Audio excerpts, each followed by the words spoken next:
సామెతలు 29వ అధ్యాయం 24వ వచనం. తనకు తానే పగవాడు ఒట్టు పెట్టినను సంగతి చెప్పడు అని అంటున్నాడు. అంతకుముందు మనం కొన్ని నేర్చుకున్నాం. కోపిష్టులుగా ఉండకూడదు, గర్వం కలిగి ఉండకూడదు, గారాభంగా ఉండకూడదు. ఇవన్నీ కూడా మనం నేర్చుకున్నాం అన్నమాట. ఇక్కడ ఏమంటున్నారు? దొంగతో పాలుకూడివాడు తనకు తానే ఏంటంట పగవాడు అంట. పగవాడు ఏం చేస్తాడు? మేలు చేస్తాడా, కీడు చేస్తాడా? కీడు చేస్తాడు. దేవుడి నుంచి దూరం చేస్తాడు మనం. అవునండి, పగవాడు దేవుడి నుంచి మనల్ని దూరం చేస్తాడు అనమాట. అట్టివాడు ఒట్టు పెట్టినను సంగతి చెప్పడు అని అంటున్నాడు. దొంగతో అని అంటే దొంగడు మంచోడా? మంచోడు కాదా? మంచోడు కాదు. మంచోడు కాని వానితో వీళ్ళు ఎప్పుడైతే జతపడతారో, వాళ్ళకి సహాయం చేస్తారో, అవునా, అట్లాంటి వాళ్ళు ఎవరితో సమానం అంట? వాడికి వాడే పగవాడు. వాడికి ఎవరు హాని చేయాల్సిన పనేమీ లేదు, వాడికి వాడే హాని చేసుకుంటాడు. ఇది మొత్తం మనం గమనిస్తుంటే అర్థమవుతుంది కదా మనకి. మనల్ని ఎవరో నరకానికి రాకపోయేది కాదు, మనకు మనమే లాక్కొని పడుతున్నాం. ఏదైతే వద్దన్న పనులు చేయటం ద్వారా మనకు మనమే నాశనానికి తెచ్చుకుంటున్నాం అన్నమాట. కాబట్టి మనం ఎలా ఉండాలో వాక్యంలో చెప్పబడతా ఉంది. శ్రద్ధ కలిగి వాక్యం చదువుతున్నట్టయితే కనుక మనం ఎలా ఉండాలో దాన్ని బట్టి మనకి తెలియజేయబడతా ఉంటుంది అన్నమాట. అర్థమవుతుందండి? మనం ఎలా ఉండాలో వాక్యంలో చెప్పబడతా ఉంటుంది. దాని ప్రకారంగా మనం ఉండాలన్నమాట. అది మనం ఎక్కడైతే పద్దాకుల కీర్తనలు సామెతలు చదువుతున్నాం, మిగతా పుస్తకాలు చదవట్లేదు అనుకో ఇంటి దగ్గర, వాటిలో ఏదైతే చెప్పబడిందో ఆ ప్లేసులో మనం తప్పిపోవటానికి అవకాశం ఉంది. అవునా కదండి? నాకు పలానా బుక్ చదవబుద్ధి అవ్వదు, అసలు బైబిల్లో పలానాది చదవబుద్ధి అవ్వదు అని అనిపించింది అనుకోండి. దాంట్లో ఎక్కువ అధ్యాయాలు ఉంటాయి, పలానాది అయితే అసలు చదవబుద్ధి అవ్వదు అని అనిపిస్తే మనం దాని జోలి పోకుండా ఉన్నాము అనుకోండి, అక్కడి నుంచి మనం ఏం నేర్చుకోవాలో మనం అది నేర్చుకోము. మన జీవితంలో ఆ పరిస్థితి వచ్చినప్పుడు ఏమవుతాం? పడిపోతాం అన్నమాట మనం. అవునా? సత్యానుసారంగా మనం ఉండలేము, ఎందుకంటే మనం అది చదవట్లేదు కాబట్టి. అలాంటి పరిస్థితుల్లో ఎలా ఉండాలో మనకి తెలియదు. కాబట్టి బైబిల్ మొత్తం కూడా చదవాలన్నమాట. మొత్తం కూడా చదవాలి. వాక్య సారాంశం కోసం మనం చదవాలి. అందుకని ఇక్కడ ఏమంటున్నాడు?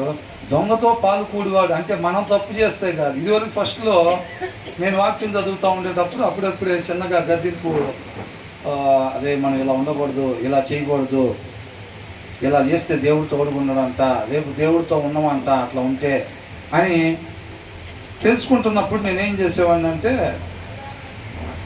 మేము ఈ బిజినెస్లో చేస్తూ ఉండేవాళ్ళం కదండి. ఇప్పుడు మా పార్ట్నర్స్ వాళ్ళు ఉండేవాళ్ళు. ఉన్నప్పుడు ఏదన్నా కొద్దిగా పరిస్థితిని బట్టి కొంచెం అటు ఇటు మాట్లాడాల్సి వచ్చినా, అబద్ధాలు ఆడాల్సి వచ్చినా ఏమయ్యేదనంటే, నేను కూర్చొని నువ్వు మాట్లాడు, నువ్వైతే వర్కౌట్ అయిద్దా, నువ్వైతే వర్కౌట్ అయిద్దా అంటే ఏంటి? ఆయనకి నేను మాట్లాడకూడదు, నువ్వు మాట్లాడితే పని అయిపోయింది. ఆ మాటలు నేను మాట్లాడకూడదు అంటే అబద్ధాలు నేను చెప్పకూడదు. నువ్వు మాట్లాడేవనుకో నా మీదకి ఏం రాదు, కాబట్టి నువ్వు మాట్లాడి అయిపోయింది పని. నువ్వు మాట్లాడి అయిపోయింది పని అంటే నేను సహకరించినట్టా కాదా, ఎంకరేజ్ చేసినట్టా కాదా? అదే అనమాట. ఫస్ట్ స్టార్టింగ్లో మనకు అలా ఉండిద్ది అనమాట. అర్థమవుతుందండి? ఆయనగా తెలుసుకోకపోతే వచ్చేది. నేను మాట్లాడను, నువ్వు మాట్లాడు అని అంటే వాళ్ళు మాట్లాడితే ఏం మాట్లాడతారో కూడా మనకి తెలుసు. అర్థమవుతుందండి? దాని ద్వారా వచ్చే డబ్బులు నేను కూడా తీసుకోనా? నేను కూడా తీసుకుంటాను. మరి దాన్ని సహకరించినట్టు కదా? అది సహకరించినట్టే. కానీ ఆయనగా తెలుసుకోకపోతే ఏమనుకుంటాం? అమ్మయ్య నాకేం కాలేదులే, మనమైతే అబద్ధాలు ఆడలేదు, మనకైతే డబ్బులు వచ్చినాయి అని అనుకుంటాం. రేపు మనమైతే ఎత్తపడతాం, వాళ్ళు కూడా ఆడుకుండా ఉండాలి అని అనుకుంటాం. అర్థమవుతుందండి? అలా ఎవరైతే సహకరిస్తారో వాళ్ళు ఎవరంట? వాడికి వాడే పగవాడు అని రాస్తుంది.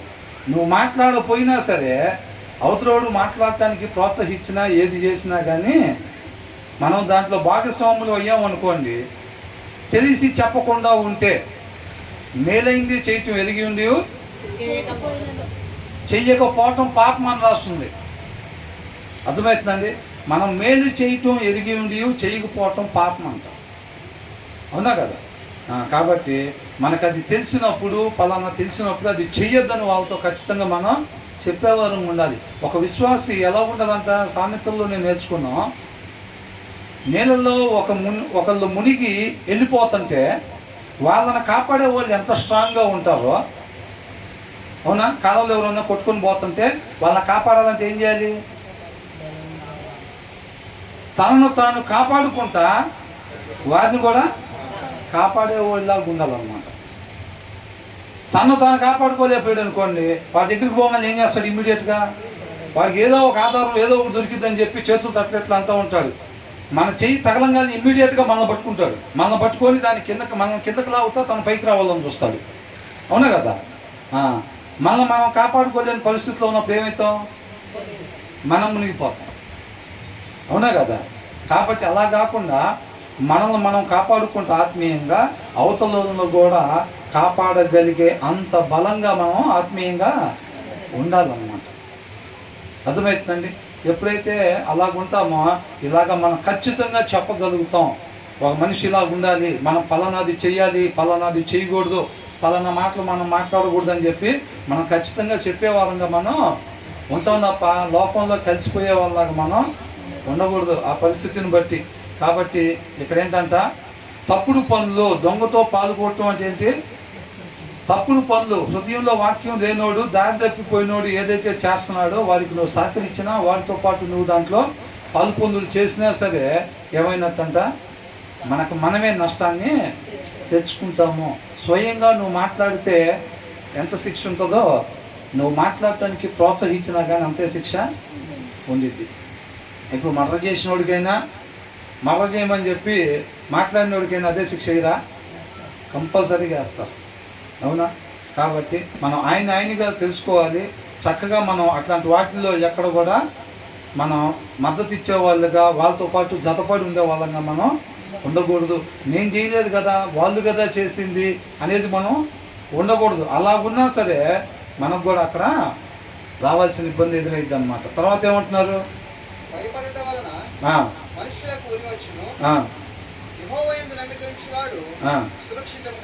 సురక్షితంగా ఉంటాడంట. ఎవరికి భయపడటం వల్ల?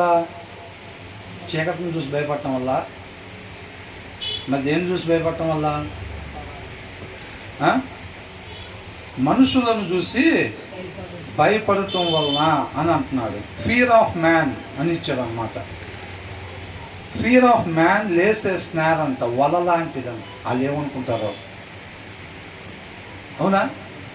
అది ఇక్కడ ఏమనుకుంటారంటే వాక్యం అట్లా ఉండలే కానీ అట్లా చేస్తే వాళ్ళు ఏమనుకుంటారో, వీళ్ళు ఏమనుకుంటున్నారో మన గురించి.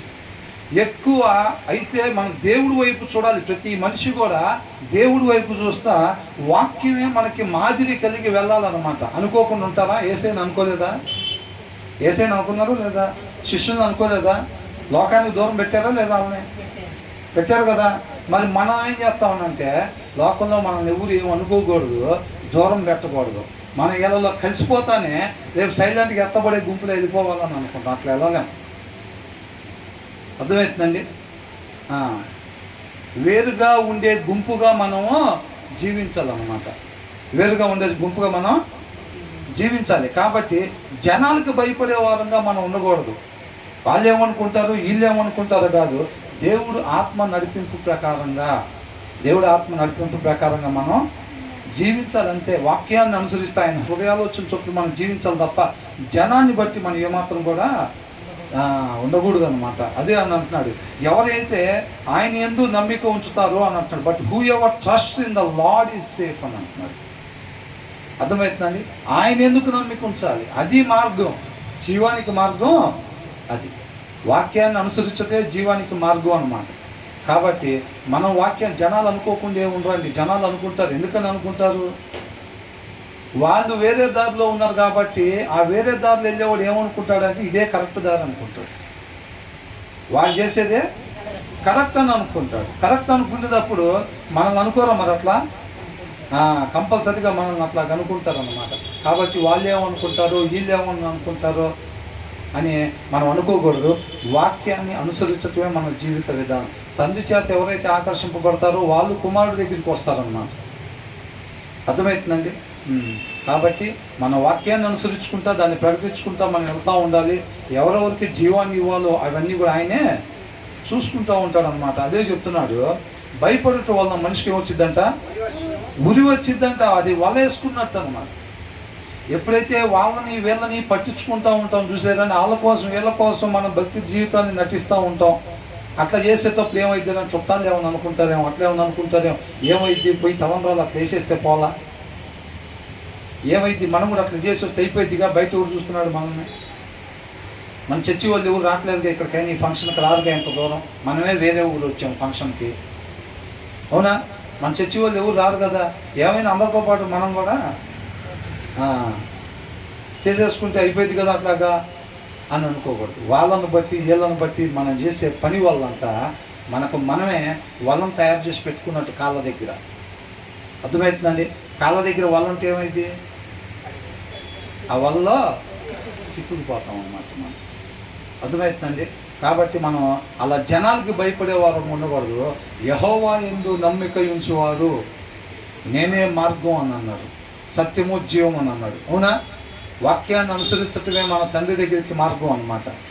ఆయన యందు నమ్మిక ఉంచాలన్నమాట. జనాలందరూ హేళన చేస్తూనే ఉంటారు. నోవాహు పడవ కట్టేటప్పుడు ఏమన్నారు? అరే నోవాహు పిచ్చి పట్టినట్టుందిరా, వర్షం పడింది ఈ దినాల్లోనంట, వర్షం పడిద్ది, అది కూడా పెద్ద వర్షం పడిద్ది అని చెప్పి పెద్ద ఓడ కడుతున్నాడు, నోవాహుకి పిచ్చి పట్టిందని అనుకుంటారా లేదా? అనుకున్నా సరే ఏం చేయాలంట? ఆయన యందు నమ్మిక ఉంచు వాడు సురక్షితముగా ఉంటాడు అని అంటున్నాడు. అక్కడే సురక్షితం, ఇక వేరే దగ్గర ఎక్కడ లేదు. ఆ కవచం తొడుక్కుంటేనే అన్నమాట. తర్వాత ఏమంటున్నారు?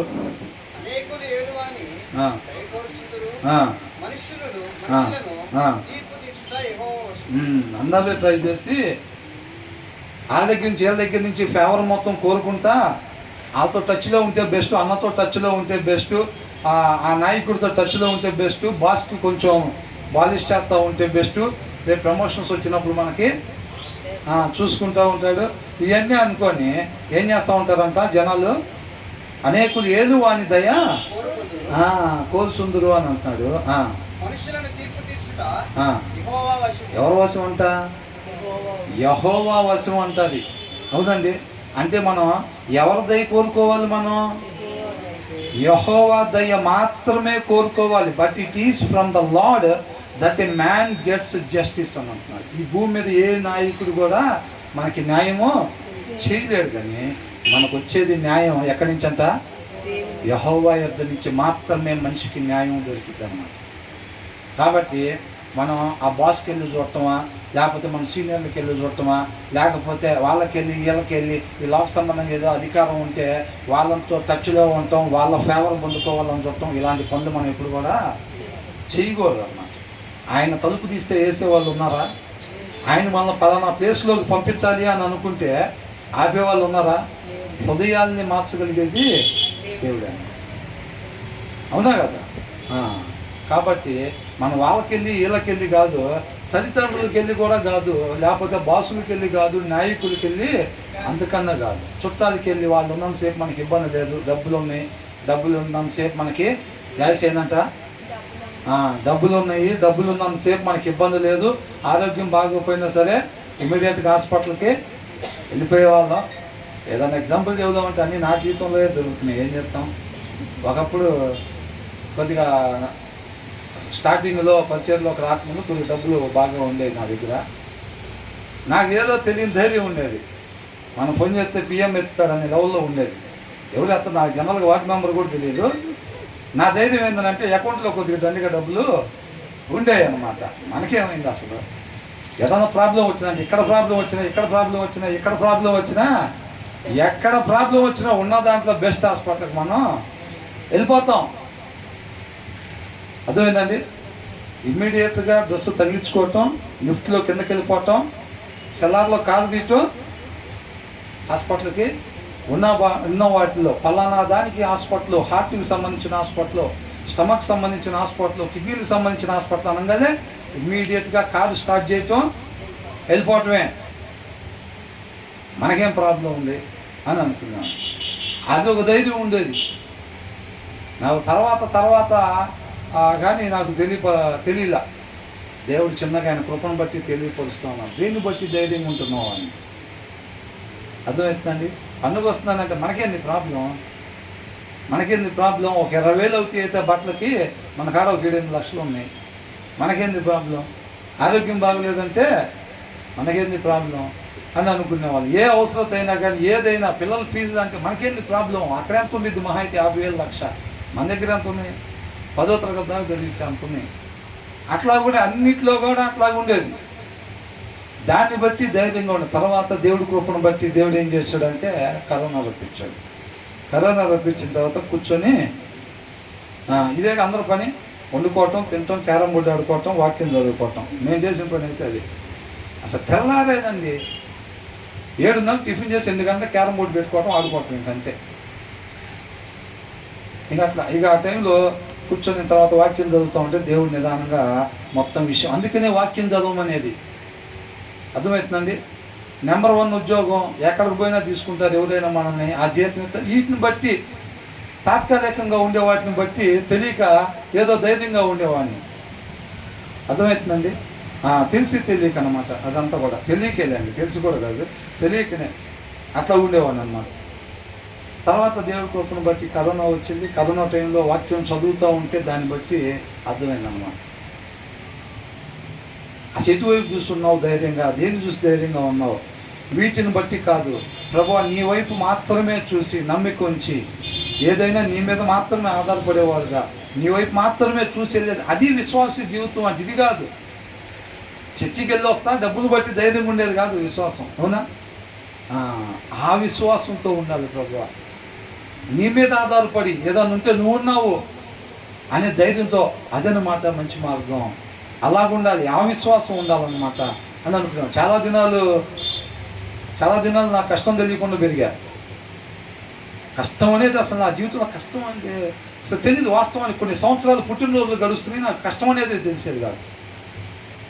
అలాగొచ్చాను. నేను అనుకునేవాడిని బాగుండటం వల్ల అసలు మనం ఏం తప్పు చేయట్లేదా కదా, అందుకనే దేవుడు ఇంత కూడా మన ప్రాబ్లం లేకుండా చూస్తున్నాడేమో అని అనుకునేవాడిని. తర్వాత తెలిసిందనమాట, నీతిమంతుని కంటే ఆపదలో అనేకం.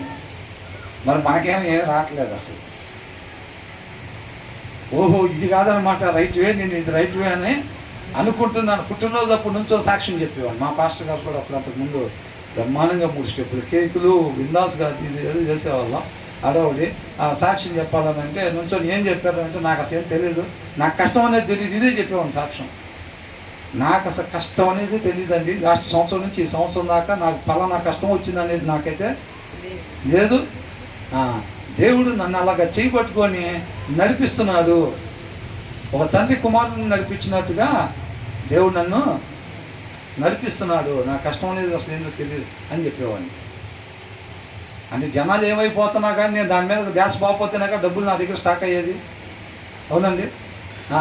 అప్పట్లో అదే ఆశీర్వాదం అనుకున్నాను. ఇప్పుడు కొంతమంది అనుకుంటున్నారు, ఇప్పుడు కూడా ఇంకా అదే ఆశీర్వాదం అని అనుకుంటున్నారు. మాకేం చెప్తున్నారు, పెద్ద పాస్టర్లు ఇట్లాగా బాగుంటాం ఇష్టం లేదా మీకు? రాకెట్లో జనాలు పోయే రోజుల్లో కూడా సైకిల్ మీద తిరగాల, డొక్కు బట్టలు వేసుకొని తిరగాల అని అంటున్నారు. పాస్టర్ గారు వాళ్ళు అభివృద్ధి చెందటం మీరు ఓర్చుకోలేకపోతున్నారా అని అంటున్నారు. ఏది అభివృద్ధి? పెద్ద కార్లను పెద్ద బంగ్లాలు ఉండే అభివృద్ధి అదే? అంటే జనాల కాడికి వస్తేనేమో విశ్వాసం దగ్గరికి వస్తే విశ్వాసంలో అభివృద్ధి చెందాలి. పాస్టర్ గారు వాళ్ళు మాత్రం కారులో బంగ్లాల్లో అభివృద్ధి చెందాలా? కాదుగా. ఆత్మీయమైన అభివృద్ధి దేవుడు ఏమిస్తాడు? మనం అభివృద్ధి చెందటం అంటే ఆత్మీయంగా అభివృద్ధి చెందాలన్నమాట. మనం అర్థమవుతుందండి. అంతే తప్ప మనకు లోక సంబంధంగా అభివృద్ధి కాదు. సొదొమ గొమొర్రకు బ్రహ్మాండం ఉన్నాయి అంట డబ్బులు. వాళ్ళకున్న సమృద్ధిని బట్టి వాళ్ళు పడిపోయినట్టుగా చూస్తున్నాం మనం. అర్థమవుతుందండి. సమృద్ధిని బట్టి పడిపోయేవారు. అందుకనే చాలామంది ఏమని ప్రార్థన చేస్తున్నారు? దీని కింద 30వ అధ్యాయంలో కూడా అది ఉంది. నాకు తక్కువైనా ఎక్కువైనా లేకుండా చూడమని చెప్పి ప్రార్థన చేసినట్టు మనం చూస్తున్నాం. కాబట్టి ఇక్కడ ఏంటంటే వాళ్ళ ఫేవరు వీళ్ళ ఫేవరు కోరుకోవటం కాదండి. మన చూపు ఎప్పుడు కూడా, నాకు తెలియదు అప్పుడు, నేను అనుకున్నాను ఏమన్నా అపార్ట్మెంట్ నుంచి లిఫ్ట్లో కిందకి వెళ్ళిపోవటం, కార్ తీసుకోవటం, డైరెక్ట్గా హాస్పిటల్ దగ్గరికి వెళ్తాం, ఎంత ఇద్దండి అని కనుక్కోకుండా జాయిన్ చేయటం, అది ఎంత అంటే అంత, లిఫ్ట్ దాకా కూడా పోవటానికి టైం లేకపోతే ఏం చేస్తాం, ఎవరికి పెడతాం డబ్బులు, ఎవరికి పెడతాం? ఇప్పుడు లిఫ్ట్ దాకా కూడా వెళ్ళే టైం లేదు, అంతే, అవునా? మనకు తెలియక అవన్నీ వాటిని బట్టి ధైర్యం ఉంటే జరిగేది అయ్యే అట్లా మరి. కాబట్టి మనం ఎనీ టైము ఆయన దయ కోరుకునే వారంగా ఉండాలి తప్ప, మన చుట్టాల్లో నాయకులు ఉన్నారు, లేకపోతే మనకు తెలిసిన వాళ్ళు రాజకీయ నాయకులు ఉన్నారు, మన కాలనీలోని మన ఇంటి పైనే ఉంటున్నారు అద్దెకి, వాళ్ళ దయ వీళ్ళ దయ కోరుకోకూడదు. మనం ఆయన దయ మాత్రమే కోరుకోవాలి. మా నాన్న ఉన్నాడు, ఏముంది ఏదున్నా మా నాన్న చూసుకుంటాడు. రేపు పొద్దున్నాక మీ నాన్న ఉంటాడు, మీ నాన్న అడుగు, అవునా? మీ నాన్నకే తెలియదు ఎప్పుడు దాకా ఉంటాడో, ఒక గంట ఉంటాడో లేదో కూడా తెలియదు. మరి గ్యారంటీని ఆయన మీద ఆధారపడే కన్నా, ఆయన ఆశ్రయంగా దుర్గంగా పెట్టుకునే దానికన్నా ఎల్లప్పుడూ ఉండే ఆయన ఆశ్రయ దుర్గంగా పెట్టుకోవచ్చుగా, అన్నీ సాధ్యమైన ఆయన్ని, అవునా కదా? అది చెప్తున్నారు. కాబట్టి ఏ పరిస్థితి అయినా సరే అందరికి ట్రై చేసి, అమ్మ నాన్న వాళ్ళ దగ్గర చూసి, చుట్టాలకి ట్రై చేసి, ఇంకోటి ఉన్నాడా ఆ అన్నకి ఈ అక్కకి ఫోన్లు చేసి, అన్ని లైన్లో ఏ లైన్లో పని అవ్వకపోతే అప్పుడు ఏసయ్యా అని అంటే, ఆయన తెలుసా లేదా అంతరంగం?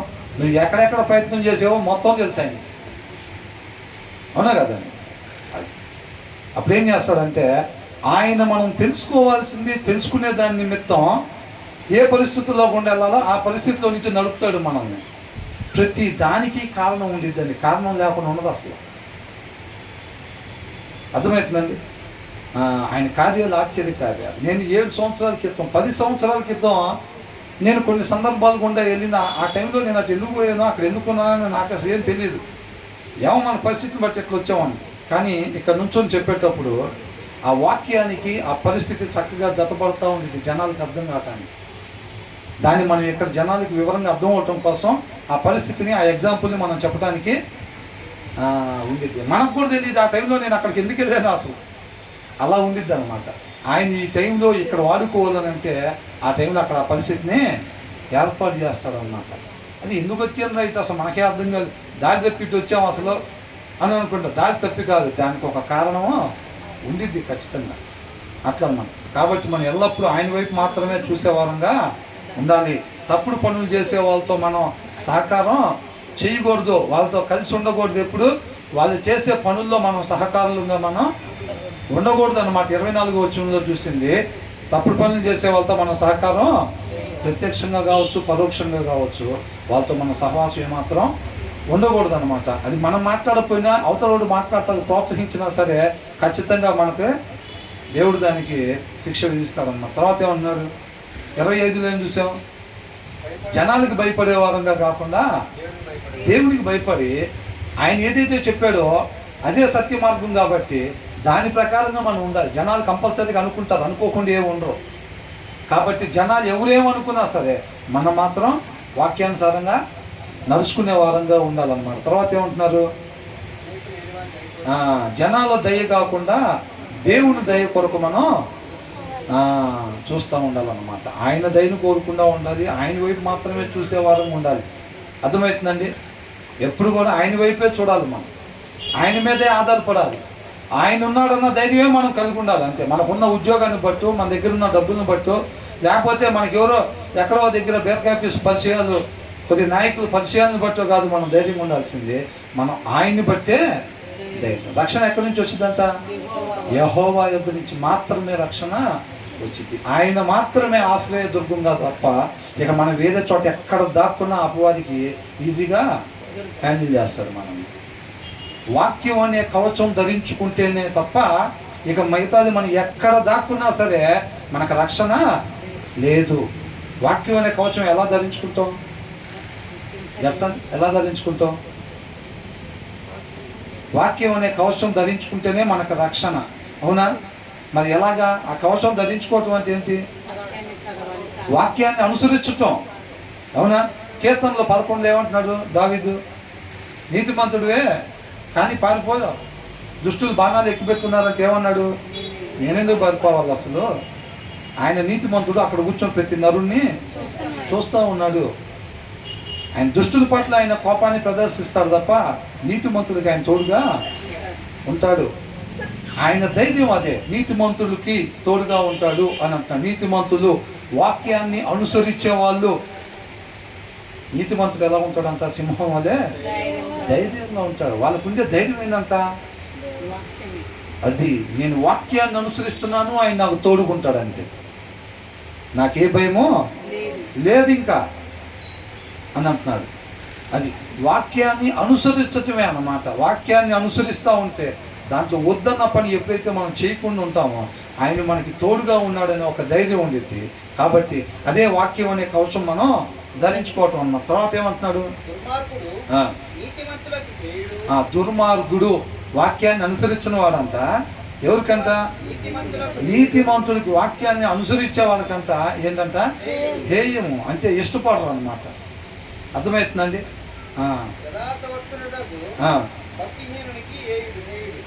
యథార్థవర్తనుడు అంట భక్తిహీనునికి. వాక్యాన్ని అనుసరించినోడికేమో వాక్యాన్ని అనుసరించేవాడిని చూస్తే ఇష్టం పుట్టదంట. వాక్యానికి అనుసరించేవాడినేమో వాక్యాన్ని అనుసరించే వాళ్ళకి అనుసరించడం చూస్తే పడదు. అదే వాళ్ళు దుష్టులు వాళ్ళు, మనకెందుకు వాళ్ళతో అని అనుకుంటారు. ఎందుకని? వాళ్ళు ఏమనుకుంటారు? ఏదో ఒకటి చేసి 4 కాసులు సంపాదించాలి, నా జనరేషన్లో చక్రం తిప్పాలి. మా ముందు వాళ్ళు ఏం జ్ఞాపకం చేశారు? 10-15 లక్షలే ఉండేటట్టు చేశారు. నా టైంలో కనీసం 15 కోట్లను ఇచ్చేదేటట్టుగా ఉండాలి అని అనుకుంటారు. వాళ్ళు ఏం చేస్తారు? ఏదో ఒకటి చేసైనా సరే మనం ప్రమోషన్లు కొట్టాలి, ఏదో ఒకటి చేసైనా వ్యాపారంలో సెటిల్ అవ్వాలి, ఏదో ఒక రకంగా అయినా 4 డబ్బులు సంపాదించాలి, ఏదో ఒక రకంగా మన డ్రీమ్స్ అన్నీ ఫుల్ఫిల్ చేసుకోవాలి అని అనుకుంటూ ఉంటారు. అవునా? అందుకే లోకంలో ఒక సామెత ఉంది, ఏంటంట? ఏ గూటి పక్షి ఆ గూటికి చేరిద్దంట. అర్థమవుతుందండి? నీతిమంతుని రే రారా అక్కడ బ్యాంక్ దగ్గర కనవేద్దాం అని వస్తారా? అదే దుష్టుని అడిగితే ఎట్లా రా, ఎట్లా వెళ్దాం, ఎంతెంత వస్తాయి ఒక్కొక్కడికి అంటే ఏంటంట? ఎంతెంత వస్తాయి ఒక్కొక్కడికి అని అడుగుతాడు. అర్థమవుతుందండి? వాళ్ళ విధి విధానాలు ఒకటి, వీళ్ళ విధి విధానాలు ఒకటన్నమాట. కాబట్టి ఏమంటారు? నీతిమంతులు కలిసి సంతోషంగా ఉంటారు, కలిసి ఉంటారు ఎక్కడైనా. వాళ్ళు కూడా ఎంత సేమ్ టైం ఎట్లా ఉంటారు? మనం పోతే వైన్ షాపులు కాదు చూసినప్పుడు ఎక్కడ ఉంటారు వాళ్ళు? ఇక్కడ కూర్చోరా, ఒళ్ళో కూర్చోరా, అక్కడ కదరా, ఎక్కడంట? వాళ్ళిద్దరు ఫుట్పాత్ మీదే ఉండేది. ఆ ఫుట్పాత్ మీద కూడా ప్రేమ అంట. ఎక్కడంట? ఆడి ఫుట్పాత్ మీద కాదంటే ఒళ్ళో కూర్చోవాలి. ఎందుకంటే మంది ఆడిపించాడు కాబట్టి ఆ రోజు. అది కాదు, డబ్బులు లేవంటే ఏం లేదు. అవునా కదండి? వాళ్ళకి బాగుంటారు, కలిసి తిరుగుతారు. నీతిమంతులు కూడా అలాగే. వీళ్ళు ఎక్కడి నుంచి ఎక్కడో పరిచర్య అంటే కొన్ని చోట్ల పాస్టర్స్ మీటింగ్స్ జరుగుతాయి. పాస్టర్స్ మీటింగ్ జరిగితే అన్నిటికీ నేనే లేదు. ఎగ్జాంపుల్, నేను ఒకళ్ళ ఇద్దరు మేమేదో కొన్ని పెద్ద కార్ లాంటివి వేసుకుని వెళ్తున్నాం. అది చిన్న ఆల్టో కార్లో 5-6 వచ్చారు. వాళ్ళు సంచులు తగిలించుకొని పాపం పాస్టర్ గారు వాళ్ళు అందరు కలిసి ఆయిల్ కొట్టించుకొని ఉంటారు బహుశా. అలా ఎంత సంతోషంగా ఉన్నారంటే వాళ్ళు మామూలుగా కాదు. ఆల్టో కారు వేసుకొచ్చి 5 కలిసి దిగారు. మీటింగ్ అయిపోయింది, హుషారుగా మళ్ళీ ఎక్కి వెళ్తున్నారు. వాళ్ళు అసలు ఎక్కడి నుంచో వచ్చి ఉంటారు వాళ్ళు. మరి ఆ కారు ఏమన్నా బాడీకి తెచ్చుకున్నారు, మరి అందరూ కలిసి డబ్బులు కొట్టించుకొని వచ్చారు. ఇరుక్కొని వచ్చే దాంట్లోనే ఆనందం వాళ్ళకి. అర్థమవుతుందండి? దాంట్లోనే ఆనందం. ఒకసారి మనం కూడా ఇక్కడి నుంచి అక్కడికి ఎద్దను కూడా అక్కడికి వెళ్ళాం కదా. అక్కడి నుంచి వస్తుంటే పెద్ద వర్షం వస్తుంది. వచ్చిందా? పెద్ద వర్షం వస్తుంది. కొంతమంది ఆటోలోనే పైన అది లేదు కదా, అది లేదు, పట్టా వేసినట్టున్నారేమో. పట్టా వేశారు, దాని కింద పెద్ద వర్షం వస్తుంది.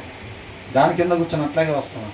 నేను ముందు వెళ్తా ఉన్నాను, వెనకాల వస్తుంది. అసలు చూస్తే ఈ భాగ్యం మళ్ళా దొరికిద్దా లేదో. అసలు ఒక్కళ్ళు కూడా ఏమాత్రం బాధ లేదు. అసలు బ్రహ్మాండంగా జరిగింది, హ్యాపీగా వెళ్ళొచ్చేవాడు. హుషారుగా హ్యాపీగా బాగా జరిగింది, బ్రహ్మాండంగా జరిగిందని అనుకున్నాను.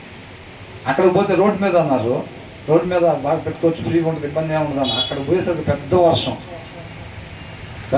అవునా? అసలు పెట్టుకోవడానికి ప్లేస్ లేదు. ఆ దారిలో పోనిద్దామని అంటే టైర్లు ఎక్కడ ఇసుకుపోతాయి అన్నట్టుంది. ఓ చిన్న గృహం దగ్గర అవకాశం ఇచ్చారు. అక్కడే చక్కగా కార్యక్రమం సంతోషంగా జరుపుకున్నాం. యూత్ కూడా చాలామంది వచ్చారు పిల్లలు. ఆ రోజు అంత హ్యాపీగా మనం దేవుణ్ణి మహింపరిచి వచ్చామన్నమాట. దాంట్లోనే వీళ్ళు ఆనందిస్తూ ఉంటారు నీతిమంతులు అనేవాళ్ళు. అవునా? ఈ మిగతా వాళ్ళు చూస్తే భలే దొరకకుండా కన్నం వేసాము. అసలు ఒక్కొక్కడికి ఎంత మిగిలినాయి అంత మిగిలినాయి. ఒక్కొక్కసారి మార్పు చెందిన వాళ్ళని, కొంతమందిని బాగా దొంగలు ఉంటారు. ఆ దొంగలు మార్పు చెందిన వాళ్ళు మళ్ళీ సొసైటీలో కలిసిపోయిన వాళ్ళని, నక్సలైట్ని ఇంటర్వ్యూ చేసి యూట్యూబ్లో అప్లోడ్ చేస్తూ ఉంటారు. వాళ్ళని చూస్తే వాళ్ళు చెప్తూ ఉంటారు అసలు ఎట్లా చేశారు, ఆ దొంగతనం ఎట్లా జరిగింది, చాలా ఎక్కువ కోట్ల రూపాయలు దొంగతనం ఉంది కదా అప్పుడు మీరు చేసిన వాటిలో, అది ఎలా చేశారంటే అది మేము యాక్చువల్గా ఎట్లా ప్లాన్ చేసుకున్నామంటే ఇట్లా చేసుకున్నామని చెప్తూ ఉంటారు వాళ్ళు. ఆ రోజు ఇట్లా ప్లాన్ చేసుకున్నాం, ముందు రోజే ఇట్లా చేసుకున్నాము, కనుక్కున్నాము, దాన్ని బట్టి ఇట్లా చేసి వాళ్ళు దొరకకుండా బయటికి వచ్చారన్నమాట. అది కూడా దాని గురించి మాట్లాడుకుంటారు. భలే చేసాము అసలు మనం, బాగా డబ్బులు మిగిలినాయి అని వాళ్ళు కూడా అనుకుంటూ ఉంటారు. వాళ్ళకి మన గురించి బాబు ఇట్లా రండి వెళ్దాం, కొద్ది కొట్టాలు ఉన్నాయి రండి అని అంటే ఏమంటారు, నువ్వు ముందు ఇక్కడి నుంచి వెళ్తావా వెళ్ళవా అంటారు. అంటారా లేదా? ముందు ఇక్కడి నుంచి నువ్వు వెళ్తావా వెళ్ళవా, ఇప్పుడు పంపించమంటావు, మేము పంపించాల్సి వస్తే వేరే రకంగా ఉంది అంటారా. సరే ఎందుకు లేదని చెప్పి వాళ్ళు వెళ్ళిపోతూ ఉంటారు. అవునా కదా? నేనే ఫస్ట్లో కొన్ని అన్ని వాక్యంలో చదవటమైనా కానీ నాకు దగ్గరగా ప్రాక్టికల్గా అంత మార్పు చూసింది బ్రదర్లోనే. బ్రదర్ అంతకుముందు ఫస్ట్ హాఫ్ నాకు తెలియదు కానీ చెప్తుంటాము చాలా భయంకరంగా ఉంది ఫస్ట్ హాఫ్ అనేది నాకు తర్వాత తెలిసింది. సెకండ్ హాఫ్ నేను చూస్తుంది అంత ట్రాన్స్పరెంట్ అనమాట. బైబిల్లో చదువుతుంటే ఎంత మార్పు కొంతమంది జీవితాల్లో దేవుడు చూపించాడో అంత మార్పు ఇక్కడ చూసాం. అవునా? అది అంతకుముందు ఎవడన్నా వస్తే ఎదురు నిలబడితే ఏమాత్రం మనం తగ్గకుండా ఉండే పరిస్థితి. ఇవాళ ఎవడన్నా ఎదురు వస్తే మనం అనేది ఏమి లేకుండా ఆయన నడిపింపు ప్రకారం ఏదైతే అట్లా అనమాట. మనం ఆయనలో ఉన్నాము, ఆయనతో ఉన్నాము అని అంటే ఆ మార్పు మన జీవితాల్లో కనపడాలన్నమాట. మన బ్రదర్ మెసేజ్లో చెప్తున్నారు. అంతకుముందు వాళ్ళు రక్షించుకోవటానికి, ఇతరుల్ని నష్టపరచడానికి కత్తులు తయారు చేసుకొని వాళ్ళు మార్పు పొందుకున్న తర్వాత అంట ఆ కత్తుల్నే నాగలుగా చేసి అనేక మందికి భోజనాలు పెట్టే పరిస్థితి అన్నమాట. అంతటి మార్పు అన్నమాట. అర్థమవుతుందండి? అలాంటి మార్పు మన జీవితాల్లో కనపడాలి. ఎప్పుడైనా ఊరికి చదివాం, వెళ్ళాం కాదు, ఎన్ని సంవత్సరాల నుంచి వెళ్తున్నాం ఫెలోషిప్స్కి, ఎన్ని సంవత్సరాల నుంచి ప్రార్థన చేసుకుంటున్నాం. మనం మార్పు ఏమన్నా కనపడుతుందా మన జీవితంలో? అంతకుముందు ఎలా ఉండేవాళ్ళం, ఇప్పుడు ఎలాగున్నాం? వాక్యం పక్కన పెడితే అంతకుముందు మనం ఎంత దూరం ఉండేవాళ్ళం, ఎంత వేరియేషన్ ఉండేది, ఇవాళ ఎంత ఉంది అనేది ఖచ్చితంగా దాన్ని మనం గమనించుకోవాలి. అదే అంటారు మొన్న ధ్యానించుకున్న దాంట్లో ఏంటంట, నువ్వు ఇష్టపడకపోతే మనం ఇక్కడికి వచ్చినా సరే ఉపయోగం ఏమీ లేదు. ఆయన వాక్యం అనే అర్థంలో ఎక్కడైతే సరి చేసుకోమని మన జీవితంలో చూపిస్తున్నాడో దాన్ని మనం సరి చేసుకుంటే ధన్యులు అవుతాం, ఇష్టపడితే ధన్యులు అవుతాం. ఇష్టపడకపోతే ఆయన బలవంతంగా మన హృదయాల్లో జరబడి తలుపు పాల్గొట్టుకొని వచ్చి ఆయన కార్యము చేయడు. ఆయన తలుపు వద్ద నుంచొని పట్టుస్తున్నాడంట. అది మనం ఇష్టపడాలి, డోర్ తీసి ప్రభువా మా జీవితంలో కార్యం జరిగించు ప్రభువా అని చెప్పి మనం ఆయన్ని ఆశ్రయించినట్లయితే గనక అప్పుడు మనం ధన్యులుగా అవుతాము అని అంటున్నాడు. అర్థమవుతుందండి? కాబట్టి దుర్మార్గులు, నీతిమంతులు, రెండు రకాల జనం. ఈ సామెతలు మొత్తం దాని గురించే చెప్పబడుతూ ఉంది. మనం ఎలాగ ఉండకూడదు, ఎలాగ ఉండాలి. కాబట్టి చక్కగా పిల్లలకు కూడా అసలు స్కూల్స్లో కూడా ఇలాంటివి రావాలి. ఏమేమి ఉండాలి, ఏమేమి ఉండకూడదు. గర్వం ఉండకూడదు, తగ్గింపు స్వభావం ఉండాలి, గారాభం ఉండకూడదు. కాబట్టి ఇలాంటివన్నీ కూడా చక్కగా ఏ పాఠాల్లో కానీ వస్తే అసలు ఎట్లా ఉంటాయో జీవితాలు కదండి. పాఠాల్లో కూడా అట్లా వస్తే కాబట్టి మనందరూ కూడా తప్పకుండా శ్రద్ధ కలిగి వాక్యము చదవాలి. తర్వాత ఇంకా 30వ అధ్యాయం తర్వాత మనం ధ్యానించుకున్నాం. 30-31 అయిపోతే సామెతలో కంప్లీట్ అయిపోయినట్టే. తర్వాత మనం ఏది ధ్యానించుకోవటం దేవుడికి ఇష్టమో, మనందరికీ మేలుకరమో మీరందరూ ప్రార్థనలో పెట్టండి. నాకు కూడా ఇంతవరకు తెలియదు కాబట్టి ప్రార్థనలో పెడితే దాన్ని బట్టి ఆయన నడిపింపు ప్రకారంగా ఆయన హృదయాలోచన చొప్పున మాత్రమే మనం ముందుకు సాగే వారంగా ఉండాలని ప్రార్థనలో పెట్టమని కోరుకుంటా ఉన్నాం. దేవునికి మహిమ కలుగును గాక.